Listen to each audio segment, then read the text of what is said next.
It's the latest salvo in a one-sided firefight between President Trump and one of his earliest supporters. The president taking aim once again at Attorney General Jeff Sessions on Twitter, writing, "Why didn't AG Sessions replace acting FBI Director Andrew McCabe, a Comey friend who was in charge of Clinton investigation but got big dollars for his wife's political run from Hillary Clinton and her representatives? Drain the swamp." Just a few months ago, Trump interviewed McCabe to replace FBI Director James Comey, who Trump fired. Now the president is slamming Sessions for not getting rid of McCabe. The president's latest slight coming while the attorney general was at the White House for what a Justice Department source says was a routine meeting. Sessions did not meet or speak with the president while here.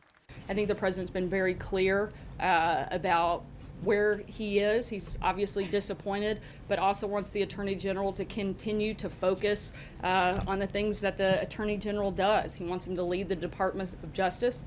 He wants to do that strongly. He wants him to focus on things like immigration, leaks, and a number of other issues. He was later spotted leaving the White House grounds. But Sessions has told colleagues he has no plans to leave the administration, despite the slings and arrows coming from the president. He should not have recused himself. Who said during Tuesday's press conference he was disappointed in Sessions. Look, you can be disappointed in someone, but still want them to continue to do their job. Trump's steady stream of insults sparking a backlash among Sessions supporters on Capitol Hill. South Carolina Senator Lindsey Graham telling CNN's Manu Raju, "I would fire somebody that I did not believe could serve me well, rather than trying to humiliate them in public, which is a sign of weakness."